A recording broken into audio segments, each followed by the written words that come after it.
डालडा वनस्पति इतना शुद्ध, 40 वर्षों से ममता की कसौटी पर खरा। आप देख रहे हैं किस प्रकार मार्केट का राजा होने के बावजूद किस प्रकार से मार्केट से खत्म हुआ डालडा। डालडा की कहानी शुरू होती है 1931 में, जब डच के व्यापारी भारत में आना शुरू हो गए थे। उन्होंने भारत में सर्वप्रथम वनस्पति घी का इंट्रोडक्शन करवाया था।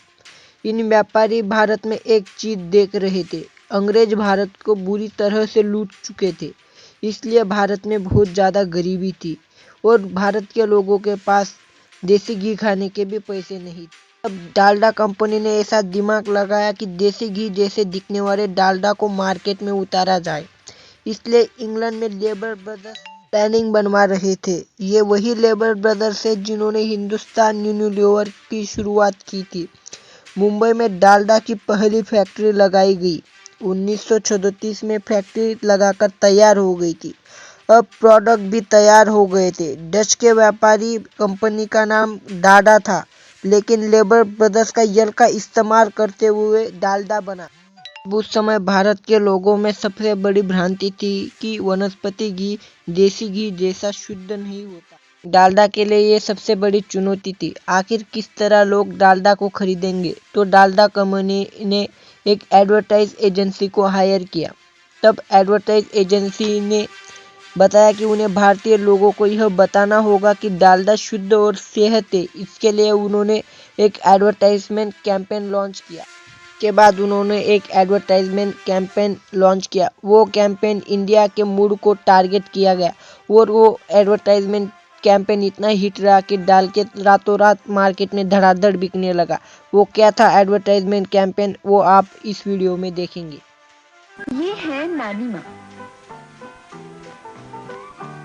खाना पकाने में नानी माँ ने हमेशा डालडा वनस्पति पर ही भरोसा किया, जैसा कि अब उनकी बेटी करती है और उनकी नातिन भी यही करेगी।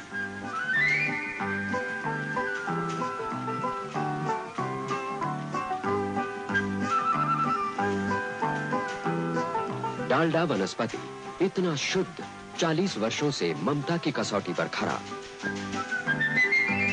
इस एड कैंपेन में दिखाया गया कि एक बूढ़ी औरत डालडा से खाना बनाती थी और उसके बाद उसकी बेटी भी डालडा से खाना बनाती है और उसके बाद उसकी पोती है, उसे भी बताया जाता है कि तुम भी डालडा से ही खाना बनाना। इस एड में पूरे भारतीयों की दिल को छू लिया। इसके बाद डालडा धड़ाधड़ बिकने लगा। डालडा ने अपनी एड कैंपेन फिल्मों, टीवी, अखबारों पर छापना शुरू किया और डालडा के मार्केट का राजा बन गया, क्योंकि इसके टक्कर में मार्केट में कोई भी प्रोडक्ट नहीं था। 1950 में खबर आई कि डालडा में मिलावट की जाती है। उस समय के प्रधानमंत्री नेहरू ने हाई जांच के आदेश दिए थे, मगर डालडा की बिक्री पर इसका कोई फर्क नहीं पड़ा। 1980 तक डालडा मार्केट में धड़ाधड़ बिकने लगा था और उस समय तक वो राजा था। 1980 के बाद मार्केट में सरसों का तेल, सोयाबीन ऑयल, मस्टर्ड ऑयल आदि प्रकार के ऑयल आए और कंपटीशन बढ़ने लगा, जिससे डालडा बंद होने की कगार पर खड़ा हो गया। एचयूएल यानी हिंदुस्तान यूनिलीवर ने इसको रिवाइव करने की बहुत कोशिश की, मगर ये कोशिश नाकामयाब रही। डालडा को 2003 में बंचिंग इंडिया ने लगभग 90 करोड़ में खरीदा था और उसके बाद बंचिंग इंडिया ने उसकी ब्रांडिंग करना चालू किया, मगर वो ब्रांडिंग असफल रही।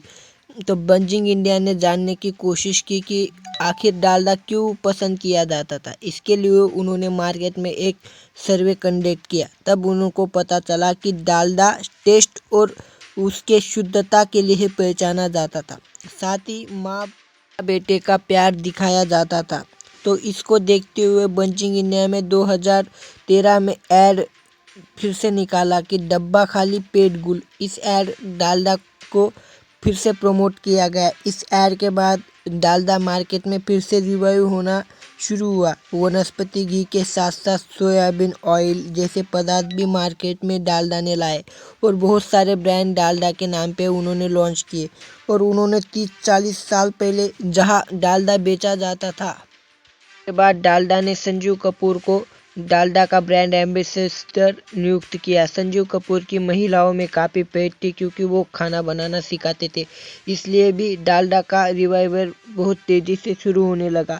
और उसके बाद डालडा ने पंजाब और हरियाणा पर फोकस किया क्योंकि वहाँ पर 30-40 साल पहले डालडा काफ़ी मात्रा में बेचा जाता था और उन्होंने डालडा में नई नई कैटेगरी बनाई और 50 साल की पहचान को रिवाइव का डालडा अपने रिवाइवल में लगा हुआ है और वो अपने कैंपेन को जोरों शोरों से प्रमोट कर रहा है और उसकी टैगलाइन है नए ज़माने का नया डालडा।